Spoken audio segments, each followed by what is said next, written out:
다시 뭉치자 광화문 앱으로 제대로 된 진짜 뉴스, 정치, 사회, 경제 뉴스를 제공합니다. 뉴스만으로 부족하다. 다양한 소식을 재미있고 정확하게 전하는 애국방송, 애국시민단체들의 소식과 활동을 확인하는 교육의 광장. 온 오프라인으로 뭉치자 애국행사. 광화문온으로 조직되어 건강한 대한민국을 만듭시다. 광화문 온, 지금 다운로드. 여러분 안녕하십니까? 2021년 4월 21일 오늘 수요일입니다. 이동호 초대석 하겠습니다.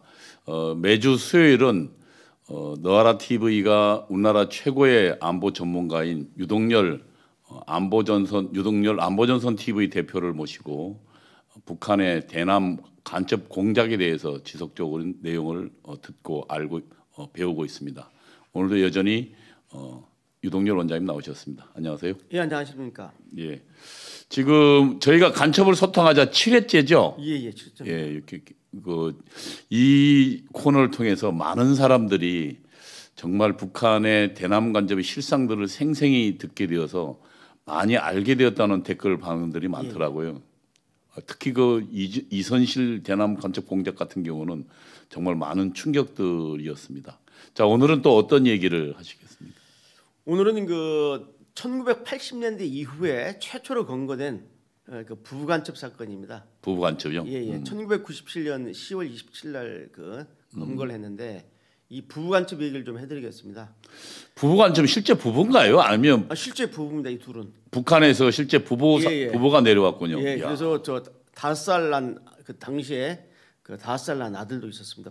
북한에. 예. 어떻게 해서 부부 간첩이 됐는지도 설명을 좀 드릴게요. 그러니까요. 예, 굉장히 궁금하군요. 예. 이 사건에서 이제 검거한 장소가 울산입니다. 울산의 코리안 호텔에서 이제 바로 접선 중인 이제 부부 간첩이 나타나가지고 대기하고 있던 우리 이제 안기부 직원, 즉 국정원 직원을 하죠. 안기부 수사관들하고 경찰 수사관이 같이 덮쳐가지고 부부 간첩을 체포를 했습니다. 체포를 했는데 울산에서요? 예, 체포를 해서 이제 그때가 이제 1997년 10월 27일입니다. 서울로 압송을 해서 안기부 신문실로 데려갔는데 이 사건에서 이제 가장 이제 충격적인 게 뭐냐면은 28일 날 오전에 이제 여간첩이죠. 부인인 강현정이가 화장실 간다고 그래서 화장실 보냈는데 여자의 은밀한 부분에다가 독약 앰플을 갖다가 숨겨놨습니다. 혹시 그 자료화면 독약 앰플 자료화면 있으면 한번 좀 올려주실래요? 예. 야, 저건가요? 예. 저 앰플을 갖다 저기 끈이 있지 않습니까? 끈을 여자 은밀한 부분에 음모에다가 이렇게 잼매놔가지고 안에다 깊숙이 집어넣었어요. 그러니까 수색을 할 때 발견을 못했죠. 그래서 저게 그러면은 몸수색에도 안 나왔겠군요. 예, 이제 우리 모든 간첩이나 범죄인들은 몸수색을 하지 않습니까? 그러면 여자는 여자가 하잖아요. 그렇죠. 여자 수사관이 했는데 최정남 같은 경우는 몸수색을 하다가 항문 속에다 넣어놓은 아까 저 똑같은 독약 앰플을 발견을 했어요. 저런 독약 앰플. 네, 그런데 이제 여자 수사관이 몸수색을 했는데 똑같이 항문 검사를 했는데 이 강현정이는 독약 앰플이 안 나왔습니다. 항문에서 최정남이 나왔고. 자, 그런데 그 다음 날 화장실 간다고 해서 다녀라고 했더니 여자 은밀한 부분에 숨겨놓은 독약 앰플을 꺼내가지고 씻고 그냥 음독 기도를 했어요. 그래서 바로 이제 병원으로 이송을 시켜서 유사증을 했는데 결국은 10월 30일 날 사망을 했습니다. 음독 자살한 거죠. 지금 저 강현정 이분이 지금 이분이라고 하니까 좀 뭐하네요. 저기 나오는 저 여자가 바로 이제 강현정 부부간첩 강현정입니다. 당시 몇 살이었습니까? 예? 28살. 28살이고요. 체포 당시에 최정남이는 35살이었습니다. 예, 그래가지고 이 사건에서 볼 때 뭐냐면 소위 간첩들이 당국에 체포될 때 바로 이제 보안 유지를 위해서 목숨도 아끼지 않는다는 것을 명확히 보여준 이 사건입니다. 그래서 이 강현정 사건 때 충격을 많이 받았죠. 그러니까 남자 여자가 전부 다 독약을 갖고 왔군요. 네, 근데 최정남이는 항문 속에다가 최정남이 항문 속에 넣은 거를 우리 지금 수사위원들이 몸속에서 찾아냈고 몸속에 찾아냈고 저 여자는 이제 못 찾아냈고 아니, 없었죠. 항문에 없었고 설마 그 은밀한 부분에 넣은 줄은 모르고 또 사실상 수사를 하는데 아무리 간첩이지만 여자 은밀한 부분까지 손을 후벼나 가지고 사실상 그 하기가 좀 그렇지 않습니까? 그러다 보니까 그래서 이 사건 이후부터는 이제 앞으로 모든 이제 그 몸수색을 아주 정밀하게 하게 되었는데 약간 이런 일이 벌어지는 사건입니다. 한번 그 사진을 한번 보여주시죠. 그 최정남과 그다음에 잠깐 그 최정남 사진은 올리지 마십시오. 지금 사회 배출이 됐기 때문에 그래요? 네, 올리시면 안 되고 그래서 최정남 사진은 올리시면 안 됩니다. 사회 배출이 됐기 때문에 네. 강현정 여간첩은 지금 여기는 사진 이렇게 나왔는데 실제로 보면 얼굴이요. 아주 그 미인형 얼굴입니다. 못생긴 얼굴이 아니에요. 글쎄 그렇대요 보니까. 예. 자 그러면 이제 두 분의 이 두 간첩의 신원상을 좀 말씀드릴게요. 어떻게 해서 간첩이 됐는지. 이 간첩 최정남이는 그 평안북도 의주 출신입니다. 봉황면에. 그래서 거기서 학교를 다녔어요. 다녀다가 그 사리원 대학에 그 4학년 때 졸업반 때 바로 이제 당 중앙에서 사회문화부라는 지금 현재 이제 간첩을 전문적으로 난파시키고 지하당을 구축하는 사회문화부라는 북한의 간첩 부서가 있는데 지금 명칭이 뭐 대외연락부로 바뀌었다가 220으로 바뀌었다가 지금은 이제 문화교육이라는 부서가 됐는데 그 당시에는 그 사회문화부였습니다. 사회문화부. 네, 그 사회문화부에 이제 소환이 돼가지고 무려 12년 동안. 야.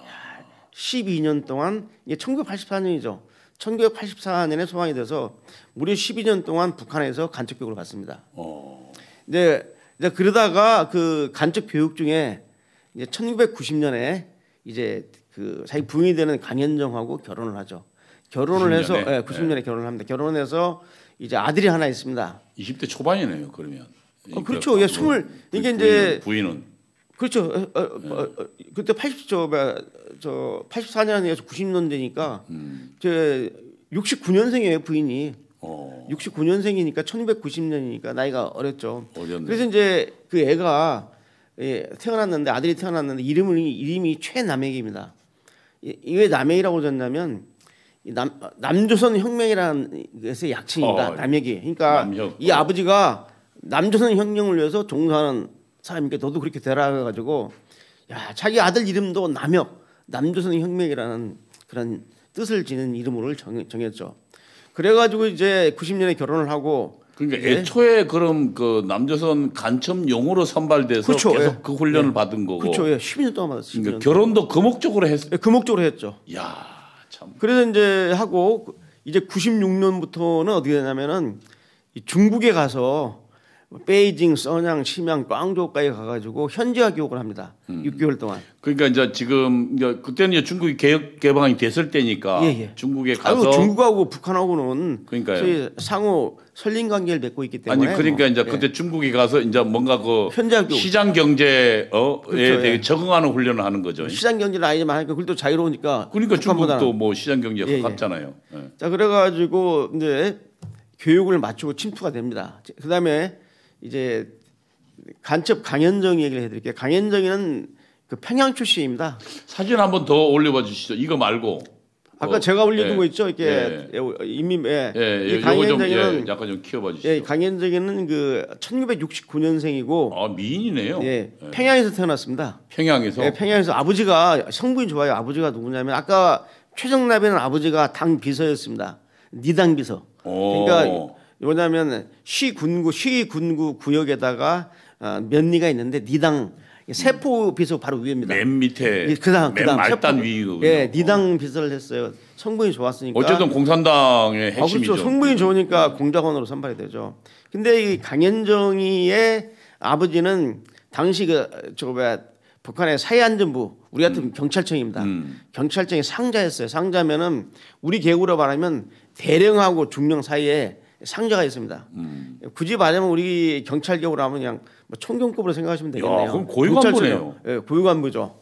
집안 성분이 좋아요. 북한은 그 북한 군하고 경찰하고 그 계급 군사충하고 똑같습니다. 그러니까 우리 지금 그 국민들이 잘못 알고 있는 것 중에 하나가 예. 북한에서 예를 들면 공장으로 내려보내는 간첩들이 우리는 뭐 과거에 옛날 영화에 보면 뭐 이렇게 뭐 그거 있지 않습니까? 뭐 이렇게 우리 그 범죄들을 모아가지고 북한에 보냈잖아요. 그게 아니고 제일 성공적으고 똑똑한 북한은 사람들. 최고의 엘리트를 뽑아서 그리고 국가가 혼신의 힘을 다해서 이들을 그렇죠. 훈련시켜서 내려보내는 그러니까 거죠. 제가 말씀드렸지만 12년 동안 간첩 훈련을 받았어요. 저 누구냐면 최승남이는. 근데 강현정이는 이제 고등학교를 졸업하고 고등중학교죠. 북한은 이제 고등학교 중학교 같은. 평양에 태어났으니까 네. 뭐 성분 자체가 아니, 엄청 아버지가 상자고. 상자니까 경찰청 상자니까. 예, 예. 거기다가 이제 집안 성분이 좋아서 이제 소환을 합니다. 사회문화에 소환을 해서 교육을 시키는데 그때 이제 같이 이제 누구야 저 이제 90년도에 바로 짝을 당해서 지어준 거죠. 당해서. 불의를 지어줘 가지고 결혼을 시켜서 이제 교육을 96년까지 교육을 했죠. 이 경우는 그러니까 완전히 공장용으로 짝을 지어준 그렇죠. 거죠. 예, 북한에서. 두 사람이 연애했을 예, 리는 예. 없고 참. 근데 그래서 결혼을 시켜서 이제 난파시키기 전에 똑같이 최동남이와 함께 이제 96년에 이제 6개월 동안 중국을 이제 전전하면서 현지와 적응 교육을 아 합니다. 같이요. 예. 부부니까, 부부니까. 같이 교육을 하고 돌아와서 이제 드디어 이제 날이 밝았습니다. 1997년 7월 30일 날 그 서해안 쪽에 있는 남포 해상 연락소가 있어요. 간첩 침투 기지입니다. 남포 해양 연락소에서 이제 간첩선에 승선을 해서 난파가 됩니다.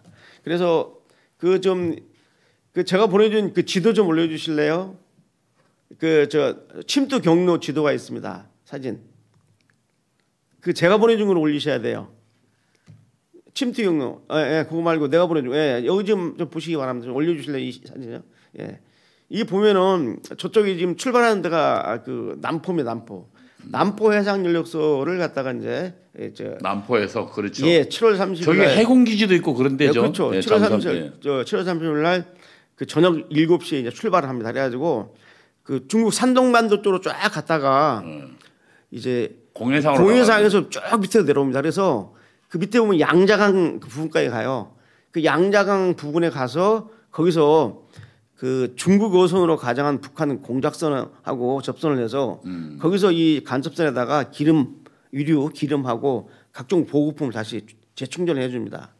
그래서 양자강 하구에서 이제 접선해서 받고 이제 거제도로 침투하기 때문에 남해안으로 쭉 내려와서 저기 지금 점점점 있는 데가 우리 지금 이제 시베리 우리 영해거든요. 좀 공해상 그 쪽에서 이제 간첩선이 제가 지난번에 말씀했지만 모선이 있고 어머니 모자 모선이 있고 모선에다가 그 반잠수정을 싣습니다. 자선을 싣는데 이 간첩선 모선은 공해상에 대기를 합니다. 대기를 하고 그때 이제 자선을 롱깃합니다. 이 자선이 뭐냐면 반잠수정입니다. 반잠수정 타고 이제 우리 영해로 직접 들어오죠.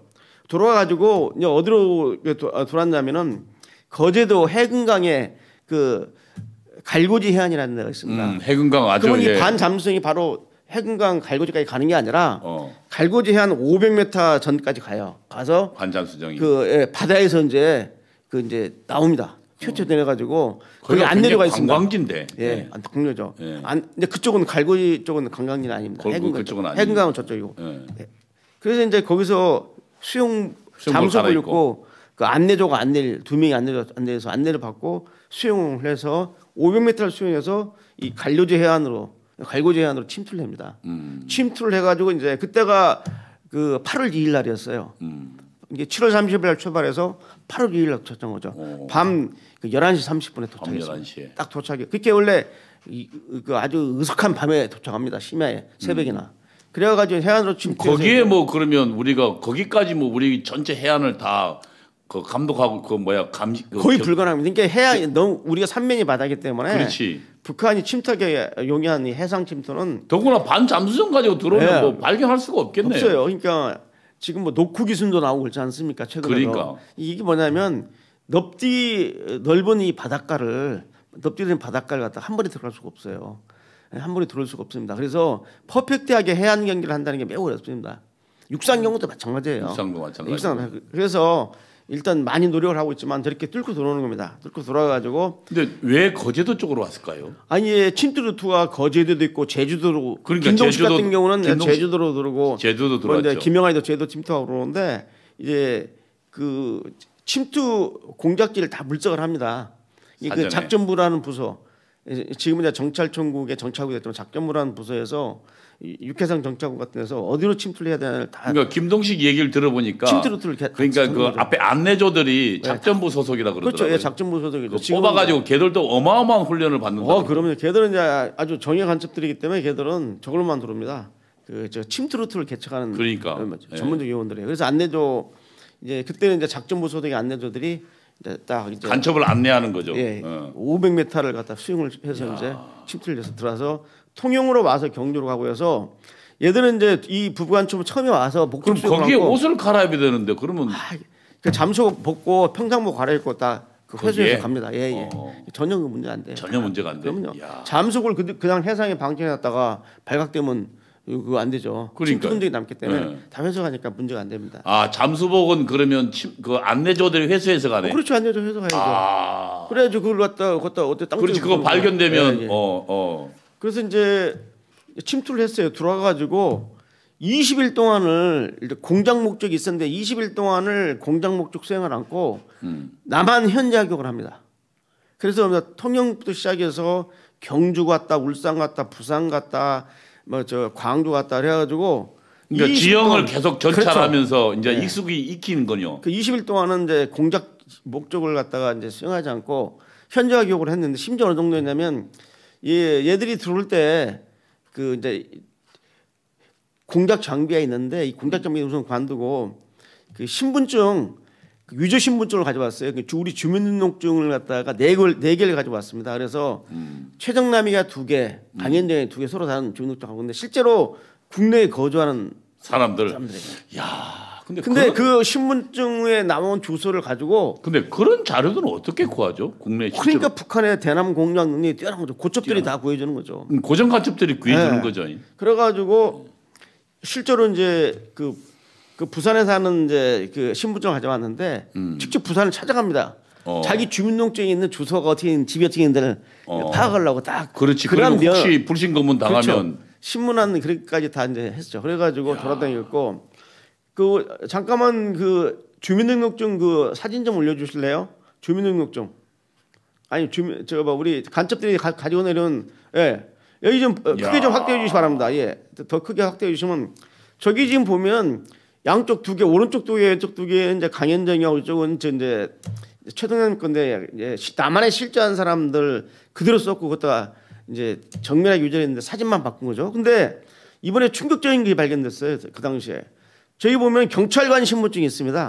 그러네. 이제 남부경찰서 경사 배경기 그 대구지방경찰청에 실제 존재하는 사람인데 저분이 휴대폰 자기 신분증을 갖다 분실했어요.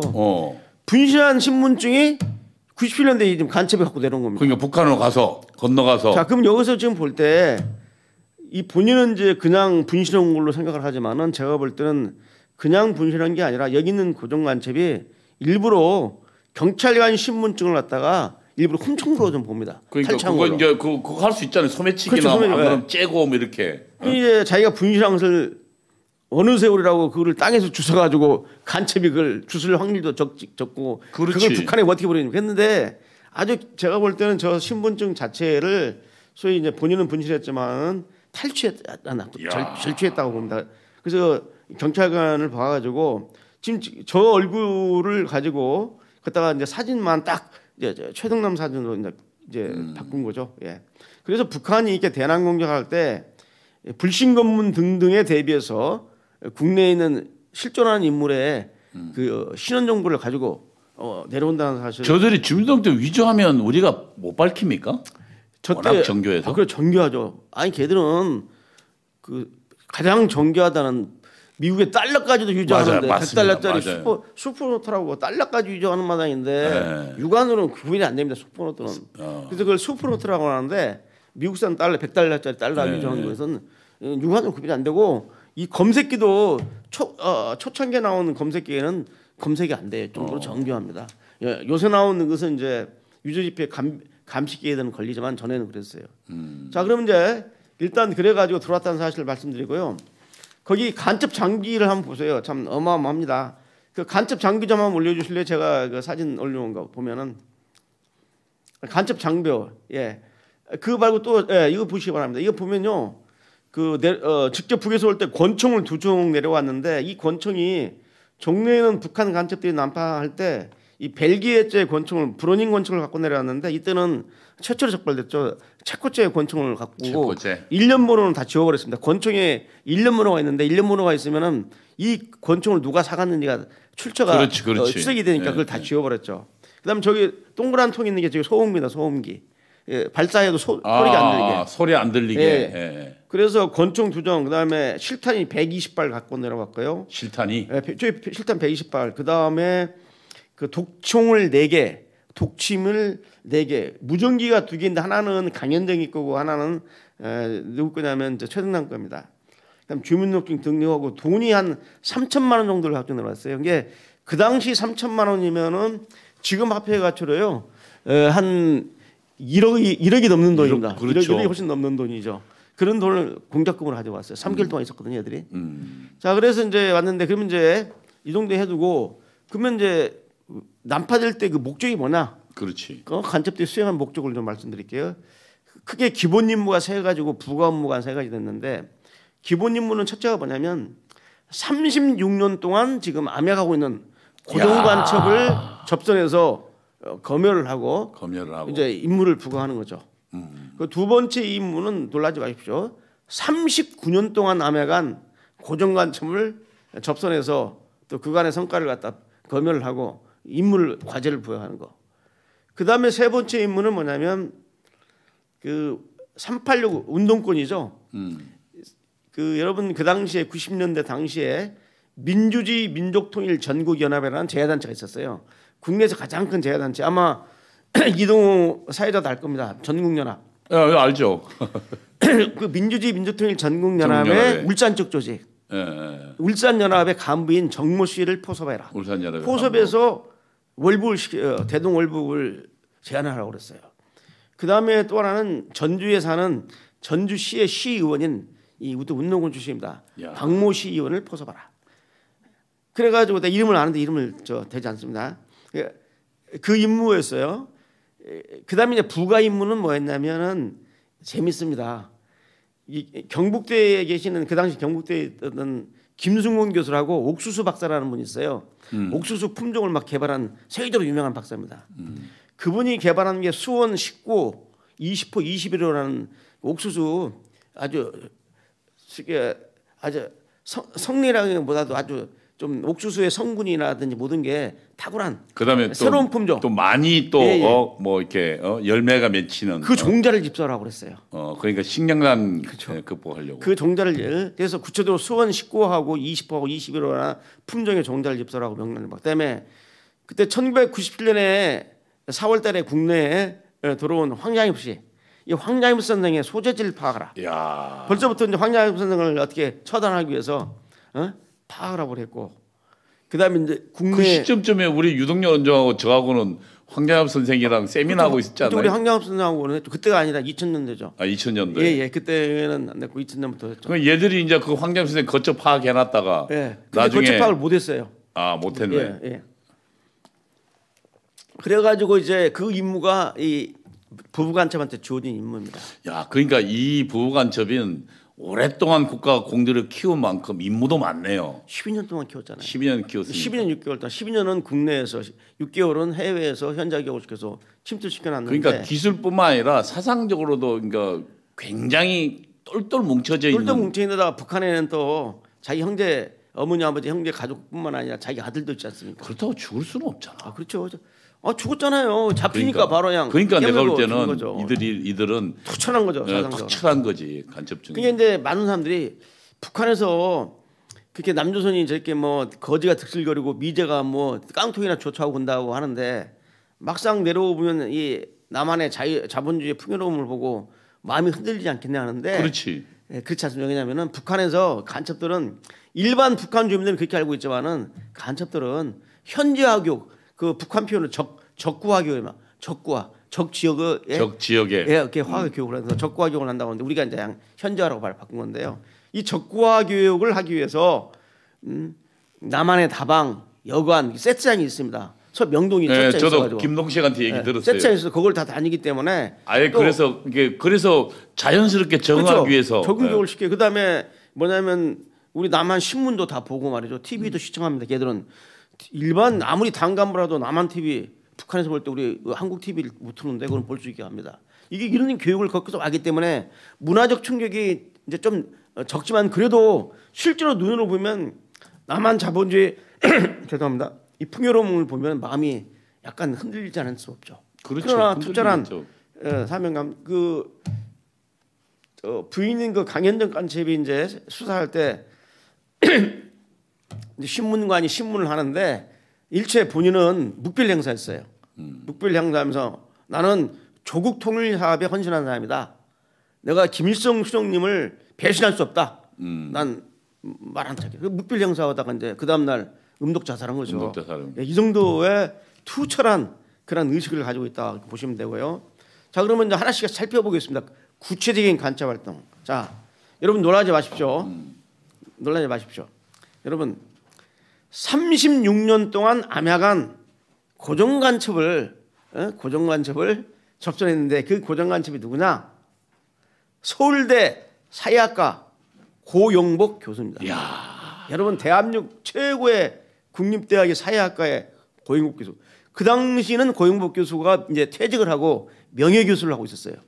그러니까 30 몇 년간이면 6년간. 36년 그러면 언제부터 지금 고정간첩이 됐다니? 말씀드릴게요. 그러면 이 고용복 간첩 사건은 별도로 이 다음에 다루겠습니다. 네. 또 거기 또 내용이 많은데 그냥 간단히 설명드리면 1961년에 이제 고용복 교수가 당시에 이화에 대해서 강사로 강의를 나고 있을 때 북한에서 난파된 간첩한테 포섭이 됩니다.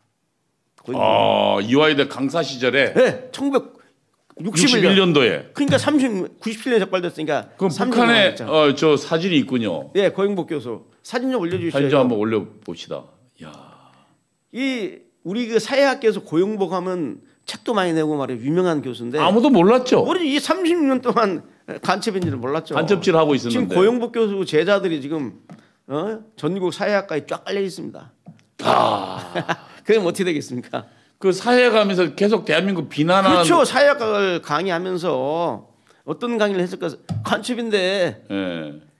그런데 이제 그래서 계속 이제 포섭이 돼서 활동을 하고 89년도에 아주 거물급 간첩이 되렵니다. 한국 사회학회 회장도 했네요. 당연하죠. 이야, 참.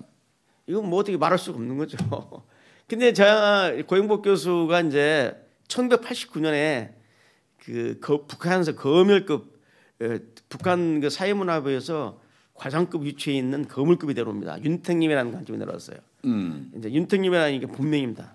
이제 가명 간첩 김모인데. 윤택님은 그 뒤에도 또 다른 바로 민혁당 사건 때 김영환을 포섭한 사람입니다. 김영환 포섭한 사람이잖아요. 이제 89년에 내려와 가지고 김영환이도 포섭해서 민혁당 만들게 하고 그 다음에 바로 이제 고용복 교수를 만나가지고 고용복 교수한테 그 동안에 이제 그 사업 실적, 간첩 활동 실적을 평가를 하고 검열을 하고 그리고 또 과업을 줬죠.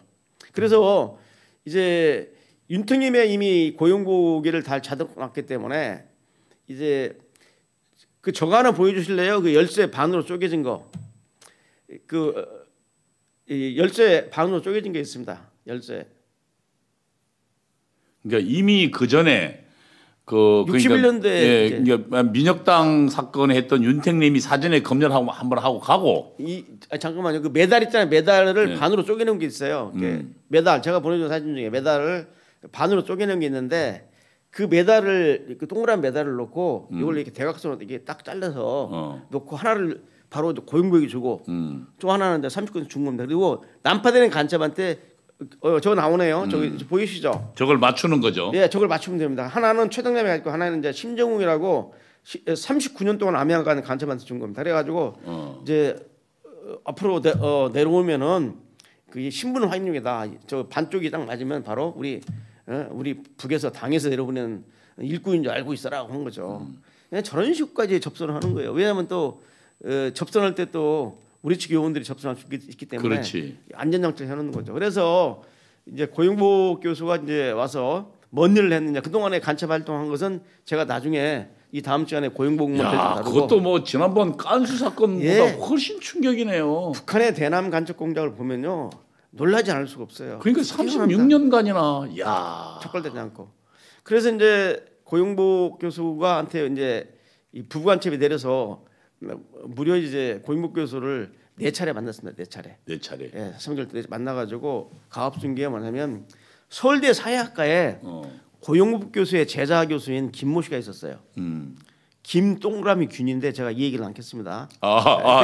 저도 아는 사람이네요. 그 양반 죽었어요. 지금은 사망했는데 그 양반이 책도 많이 냈죠. 그러면요. 예, 또 그 양반 동생은 서울대 정치학과에 김동그라미 균 교수라고 유명한 또 왼쪽 교수가 있습니다. 예, 좌파 관련 책도 많이 냈어요. 막스 레니지 관련. 형제간에 하나는 사회학과 교수, 하나는 정치학과 교수죠. 그 사회학과의 김모 교수를 소개시켜줘라. 포섭하라고. 그래서 이제 그 과업을 줬고 그 다음에 김승곤 교수가 개발한 그 옥수수 품종을 좀 구할 수 있느냐라고 부탁하고 그 다음에 교수가 구하는 게 쉽겠죠. 네, 현재 지금 그 남한 정세에 대해서 좀 얘기를 해달라, 분석 평가를 하라 이런 과업을 줬어요. 그래서 4차례나 만났습니다. 그래서 고용국 교수가 36년 동안 간초를 암약하면서 활동한 것은 제가 별도로 다음 시간에 소개를 해드릴게요. 그다음 두 번째 이제 내용이 많겠네요. 두 번째 만난 게 내려와서 6차례 만난 사람입니다. 39년 동안 암약한. 아이고 이번엔 고용복은 36년이 39년입니다. 39년이요? 예. 암약한 간첩 심정웅이를 이제 접선을 했습니다. 자 그러면 심정웅이는 누구냐? 심정웅이는 6.25 때 자기 아버지, 아버지 당숙들이 다 월북을 했어요. 남녀당 월북을 했어. 월북을 한 상태였는데 얘가 1968년에 이제 중학교 2학년 때입니다. 16살 때인데 16살 때 말이죠. 북한에서 간첩이 자기 당숙이 간첩으로 들어왔어요. 자기 간첩이 당숙으로 들어왔어요. 16살 때. 네, 얘는 이제 심정웅 이 39년 암약한 심정웅이는 이제 뭐냐면 그 당시 중학교 2학년이었는데 그때 자기 당숙이 북에서 내려와서 할아버지 안부를 전하는 겁니다. 전하고 같이 북한에 가자. 할아버지 당숙 만나러 가자 해가지고 16살짜리를 데리고 입국을 했어요. 사진 한번 볼까요? 네? 사진 뭐 보시죠 뭐. 사진 한번 보죠. 뭐 우리 이 심정웅은 당시 지금 그러니까 북한으로 간 거예요. 애들 데리고. 네. 서울 지하철공사에 저 지금 사진 나오는 사람이. 그 동작 설비 분소장을 했습니다.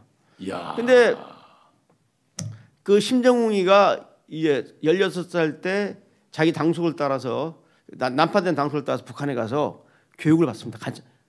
중학교 2학년한테 통신교육부터 시작해가지고 간첩 교육을 시키고 복귀를 시킵니다. 복귀를 시켜서 39년 동안 암약을 했는데 이 심정웅이가 어떤 일을 했는지도 제가 나중에 말씀드릴게요. 근데 이번에 이제 지하철 공사가 우리 지금 지금 민노총 핵심이잖아요. 근데 이제 이 얘기를 들어보세요. 더 재미난 얘기 있어요. 북한에서 뭐라고 하냐면 너는 철도 쪽으로 공부를 해라.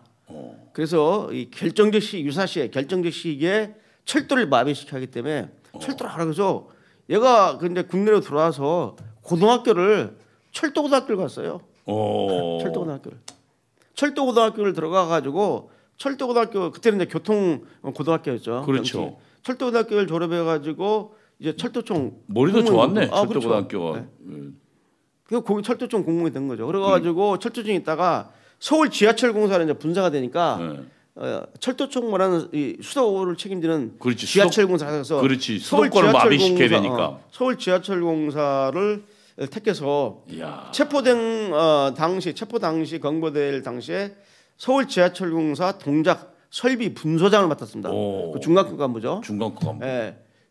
그런데 이 부간첩이 6차례를 접전을 했는데 그럼 설비 분소장이니까 얼마든지 뭐 지하철을 완전 마비시킬 수 있겠네요. 그래서 이제 부부간첩이 심정웅이한테 진행하는 게 서울 지하철공사의 설계 도면을 세부 도면을 구해달라고 했고 그다음 두 번째는 뭐냐면 서울 지하철 일시에 마비시킬 수 있는 방안을 보고하라. 그래서 어디가 취약지고 어디가 그 차량 직결지이기 때문에 이런 데를 다 노려라. 아로 이석기가 철도창하고 지하철을 마비시키기 위해서 한 것처럼 마찬가지입니다. 그러니까 통신을 마비시키려고 했죠. 예, 그때는. 통신도 하고 가스관도 통신도 하고 송전선도 자르고 그러니까 그거랑 똑같은 지령이네요. 자 그래가지고 39년 동안 암양을 했습니다. 중학교 2학년짜리고. 중학교 2학년짜리 포수에서 월북 북한으로 데리고 와가지고 그래서 이제 심정우 그러니까 지금 이걸 보면 북한은 지금 이 순간뿐만 아니라 그동안 전력을 다해서 대남 혁명을 위해서 국가의 역량을 쏟아부은 거죠. 예? 그렇죠. 그래서 우리만 지금 거기에 뭐 이런 시기에 무슨 간첩 어딨냐고 하지. 지금 이게 북한의 간첩 얘기를 제가 해드린 이유가 북한의 간첩 공작을 들여다보면 북한이 우리 대한민국을 손금 보듯이 다 보고 있어요. 아까 그 지하철 경찰관 신분증까지 탈취한 그러니까. 거 등등 해가지고 그러니까 이제 경찰관 신분증 탈취해가지고 북한을 올려 보내가지고 그렇죠. 그거 갖고 내려오고 위조해가지고 내려오고. 그래서 이제 주민등록증 실제로 살아 있는 사람들 그렇죠. 실존 인물 그 사람 거를 다 입수해가지고. 국내 고천망이 다 해서 올린 거죠. 그리고 또 이제 뭘 요구했냐면은 이제 고용보고한테도 요구를 했고 심정한테 요구하는 게 당시 이제 주민등록증을 지금 우리 가지고 있는 전자주민등록증으로 이제 변경하기 위해서 시범 실시한 적이 있었어요. 그래서 새로운 그 전자주민등록증을 입수해봐라 하고 또 뭐냐면 20세에서 50세까지의 그 전과가 없는 그 주민등록표 있잖아요. 주민등록표 다시 또 새로운 인물을 발굴해 그걸 갖다 입수하라 이런 지령을 줬죠. 이름을 줬는데 그렇게 아시고 그 다음에 이제 세 번째가 뭐냐면 바로 이제 그 울산연합 그 정무연합에 정연합 울산 전국연합 소속의 울산연합의 정무 씨를 만나러 갔는데 언제 갔냐면 그 여기 도착한 게 8월 2일 날 국내에 침투했잖아요. 20일 동안에는 공작지를 수행 않고 현지 남한 적응하기로 하고 울산연합이 그거잖아요. 우리 그 민혁당 때 영남위원회. 네? 아니요. 그거도 약간 다릅니다. 이건 약간 달라요. 민주주의 민족통일전국연합의 울산 쪽 주지. 그런데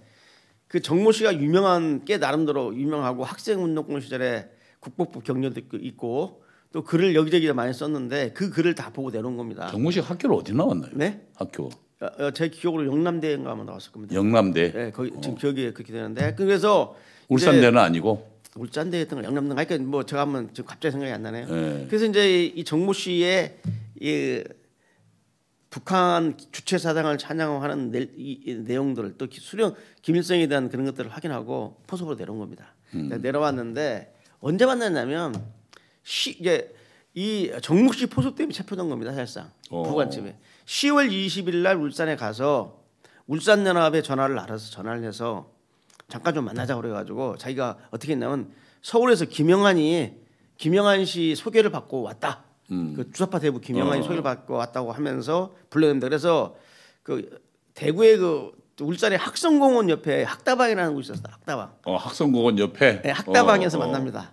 그게 맞는 이제 둘이 젊은 부부가 왔는데 그때 최정남은 35세고 강현재는 28세였거든 그 당시에 와가지고. 우리 북에서 왔다고 그랬어요. 만나자마자 왔고 우리 정 선생 글을 잘 읽었습니다.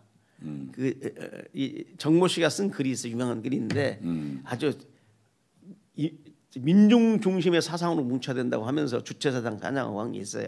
어디다 하면서 기고했던 글인가요? 예, 그렇죠. 예, 어디다 기고한 글. 그래서 이제 나중에 또 이 사건도 별도로 말씀드릴게요. 그래가지고 쭉 얘기를 하면서 별도로 얘기할 사건이 너무 많네. 네. 너무 막 지금 광고가 지금 38분 지났는데 지금 빨리 이 사건을 마무리 지어야 되죠. 이 사건 뭐 좀 더 해야 되겠는데. 그래서 이제 정모 씨를 포섭하려고 했는데 하면서 뭘 제안했냐면은 장군님께서 높이 취하였다고 얘기를 하면서 시간이 되면 우리랑 같이 북에 가서 장군님 뵙고 오자.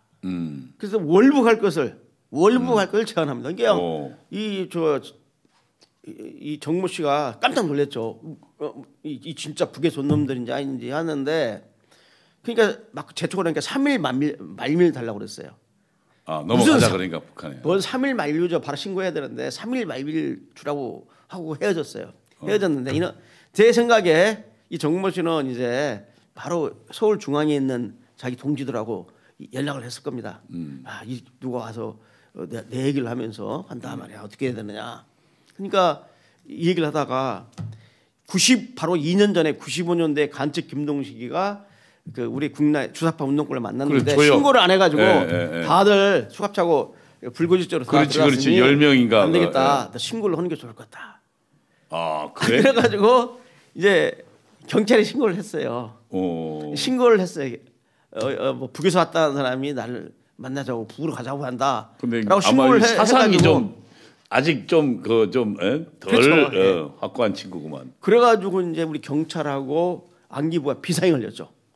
비상이 걸려가지고 이제 그 언제 만나려고 전화가 안 오는 거야. 자기는 연락처를 모르고 그 3일 후에 전화가 오기로 했는데 그런데 바로 이제 전화 연락이 돼가지고 자 10월 20일 날 정대현이를 울산에서 만났잖아요. 10월 27일 날 바로 이제 그 1시 30분에 만나기로 한 겁니다. 어디서? 울산 코리아네 호텔에서. 코리안 호텔. 커피숍에서. 그래가지고 그 태화강변에 있는 네, 태화강. 울산에서 가장 코리안 좋은 호텔이죠. 호텔이죠. 지금 명칭이 현대 호텔로 바뀌었나요? 그 뭐 코리아 호텔이 있었어요. 네. 그래가지고 거기에 이제 접선 시간이 정해졌기 때문에 우리 안기부 요원을 하고 우리 경찰 요원이 커피숍에 여기저기 앉아 있었고 외곽으로 딱 또 이제 2중 3중으로 딱 포위망을 설치했죠. 그래갖고 이제 나타나서 이제 부관집에 나타났죠. 그래서 이제 딱 안 되는 상태에서 덮쳐가지고 그냥 체포를 한 겁니다. 그래서 쉽게 말하면 그 울산연합 정모라는 친구는 그럼 이제 주사파 활동 못했겠네. 완전히 북한을 볼 때 역적이죠. 그리고 그러니까. 북한이 우리 국내 주사파 운동권에 대해서 윤택님이가 그때 그 검일 간첩이었는데 윤택님이 밑에 있는 애들이거든. 애들이 그 둘이 부부 간첩이 완전 윤택님이 아마 크게 과거로 크게 아마 영웅충도 몇 번 받았지만은 윤택님이가 이 사건 때문에 완전히 36년 암약한 부간첩이 권고되는 바람에 36대에 암약한 간첩 고용무기가 잡아버렸지. 두 번째 또 심정욱인데 심정욱이 하나가 아니라 심정욱이 대표 선수고 심정욱 밑에 심식 일가 7명이 관련돼 있어요. 다 거기에 일가들이 예, 갑자기 간첩 방조혐의 등등이어서 다 권고됐는데 거기 됐지. 그다음에 이 망이 완전히 깨져버렸어요. 완전히 깨져가지고 여기 지금 잠깐 좀 올려주실래요? 좋습니다. 이거 보면은 그 39년 동안 암약한 그 심정욱이 때문에 그 집 식구들이 완전히 가족들이 완전히 간첩단 가지고 됐어요. 간첩단, 가족 간첩단. 가족 간첩단이네. 예. 지금 보시다시피 적어도 뭐 자세한 스토리 있으면 좀. 네, 그 별도로 제가 심정욱 간첩 얘기를 할 때 소개를 하겠습니다. 예. 자, 그래서 이제 했고 결국은 이제 그것 때문에 이제 적발이 된 건데 하나 이제 재미난 얘기가 있습니다. 이것을 우리가 좀 정리를 해보죠. 이 사건에서 가장 중요한 부분은 1970년대에는 부부간첩 적발한 적이 있습니다. 근데 80년대 이후에 최초로 적발한 부부간첩이었고요. 두 번째는 뭐였냐면은 그 내려올 때 무전기를 가지고 내려왔는데 같은 부부간첩 존데도 불구하고 북한 공작 지도부는 최정남이한테 연락할 연락선을 따로 뒀고 같은 부부인데도 또 강현정이한테는 별도의 라인으로 또 보고를 하게 했어요. 그래가지고 부부인데도 불구하고 같이 활동했기 때문에 한 번 보고 가면 끝날 것을 정해진 시간에 약정적인 시간에 최동남대로 보고를 하고 또 강현정이는 또 강현정대로 서로 다르게 보고를 합니다. 그러니까 부부간첩이지만은 어떻게 될지 모르니까 북한에서는 양선을 이용해 가지고 보고를 받고 지령을 하다 그랬죠. 그러니까 복선 포치라는 부부간첩이자 상호 감시 간첩입니다. 그렇지. 서로 부부간첩이자 상호 감시를 하게 됐어요. 활동이 돼서 변절할지 모른다고 해가지고 자 그래서 했던 걸 봐주시고요. 그다음 세 번째는 뭐였냐면은 그 난파돼서 와가지고 그 올 때까지 간첩 교육을 북한에서 12년 교육을 받았고 해외에서 6개월 현지 교육을 하고도 국내에서 자체적으로 20일 동안 또 남한 현장 교육을 또 했거든요. 이 간첩들의 세밀한 걸 보면 알 수 있고요. 그 다음에 36년 암약한 고용복 교수하고 또 39년 암약한 그 심정훈이 그 접종까지 잘 됐어요. 되고 보고도 받고 잘 됐는데 바로 결정적인 이제 실수가 있는 거 뭐냐면 정대현의 일을 너무 쉽게 생각한 거죠. 정대일 너무 이 정도로 북한에 대해서 우호적으로 찬양하고 주체사당으로 무장돼 있고 그 자기들 볼 때 장군님을 저렇게 숭상하는 그런 운동권 주사파인데도 불구하고 신고할 줄은 몰랐죠. 그러니까 만나자고 나가다가 지금 쳐보던 거 아닙니까? 그러니까 이 김동식 사건도 그렇고 이번 사건도 보면 너무 국내 주사파 운동권을 신뢰하면서 그냥 만나자마자 북한에서 왔다. 너무 들이댔네. 들이댄 사건인데도 불구하고 이들이 주사파지만 북한에 직접 간첩이 되는 것과는 굉장한 또 마음의 한 단계 또 각오가 필요하거든요. 그래서 이제 95년에 간첩 김동식을 난파시켰던 팀들에서 북한에 이제 간첩을 난파시키고 사건이 터지면 그 사건 사례를 만들어서 공작이 성공한 경우 실패한 경우를 다 분석해서 교육을 시킵니다. 간첩들한테 난파대 간첩들. 그런데 이 왜 바로 들이대게 됐냐면 바로 그 부부 간첩의 바로 상부선인 윤택님이라는 거물급 간첩 때 그랬어요. 왜 윤택님이라는 거물급 간첩이 89년도에 내려와 가지고 주사파 운동권의 김영환이를 만나서 포섭해가지고 그렇지. 완전히 민혁당을 구축했거든. 그러니까 북한 공작 지도부에서 그 남한의 포섭 대상자를 고를 때 조심해야 된다고 했지만 윤택님이가 그 당시 과장이었는데 괜찮다. 우리 선은 안전하다. 내가 딱 가서 직접 내려가서 김영환이 포섭해가지고 민혁당까지 꾸리고 그랬으니까 그러니까 윤택님이 강하게 하고 수차례 드나든 거물급 간첩이기 때문에 일종의 윤택님이 자기 성공에 좀 방심했죠. 그래서 결국 내가 알아서 하겠다.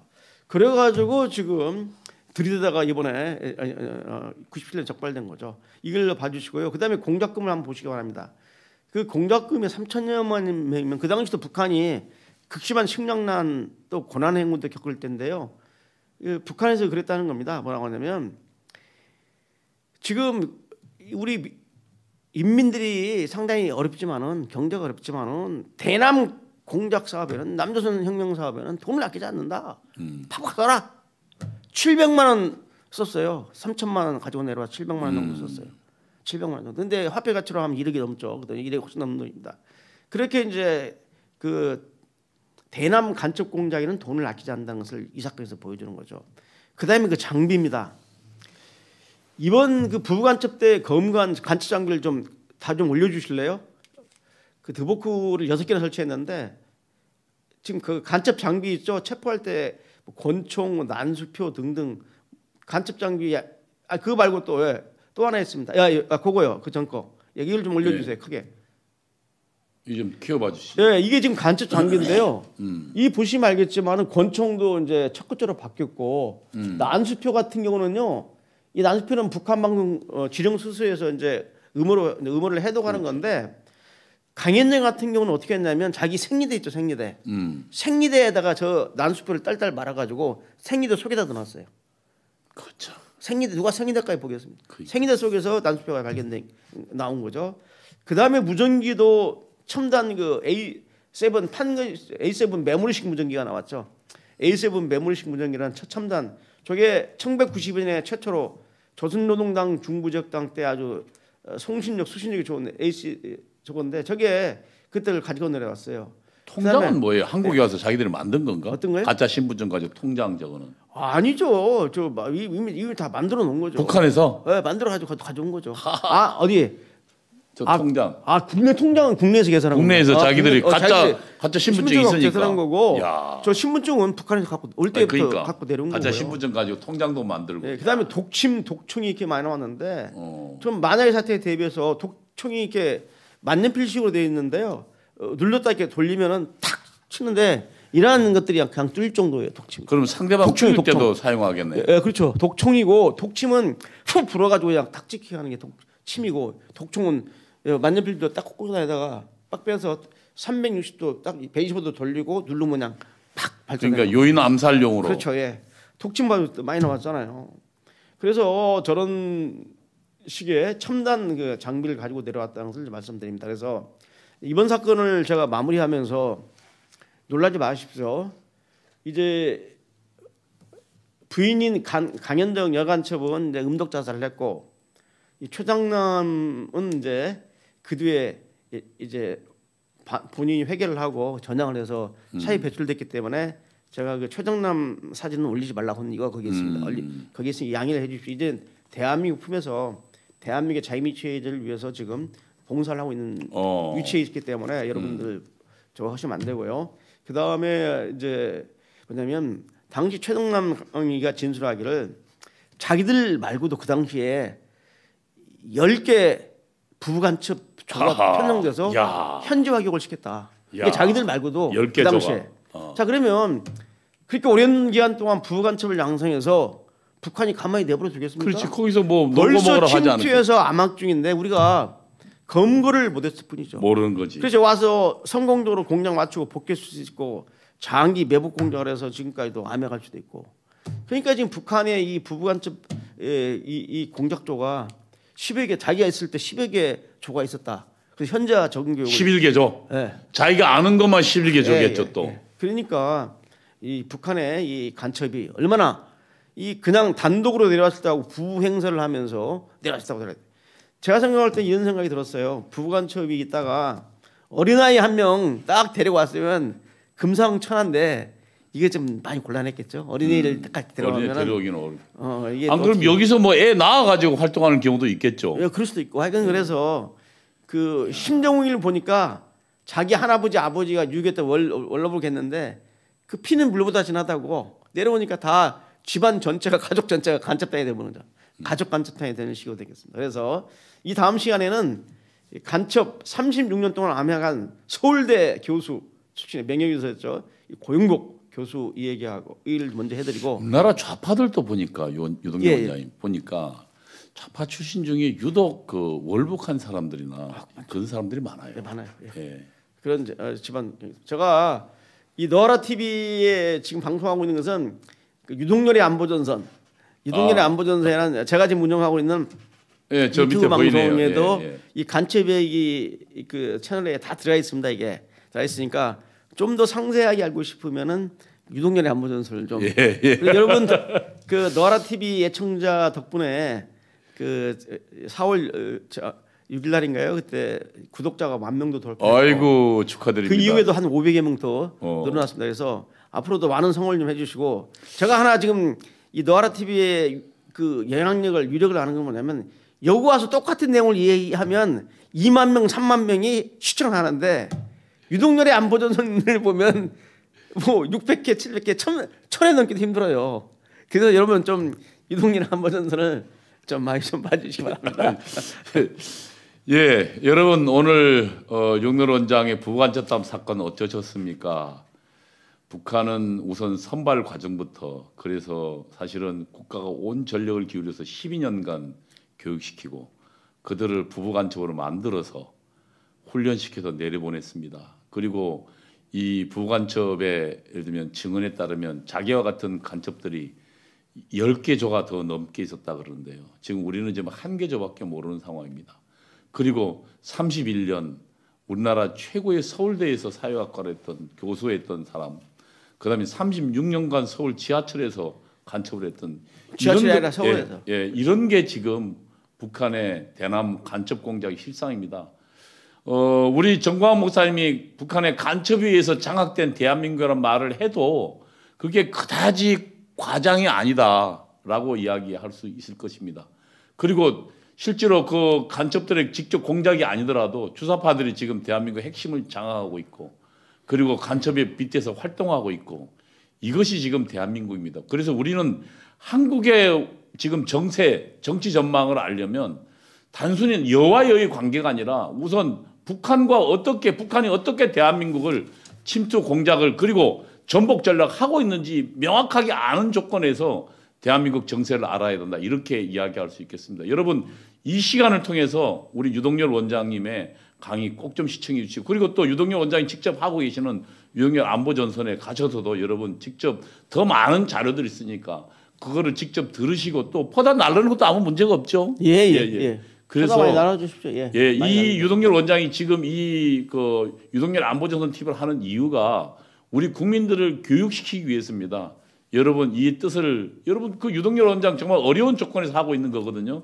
그러니까 여러분 이 뜻을 우리가 잘 알아서 이 내용들이 우리 국민들이 많이 알아서 북한의 대남 간첩 공작 그 실상을 알 수 있도록 우리가 경각심을 가질 수 있도록 우리가 해야겠습니다. 그래서 또다시 결론은 우리가 혼자 하지 말고 광화문 온앱으로 조직하고 또 우리가 배우고 또 우리 주변에 가르치는 그런 일에 함께 나서야겠습니다. 오늘 여기까지 하겠습니다. 예, 감사합니다. 네, 감사합니다. 예.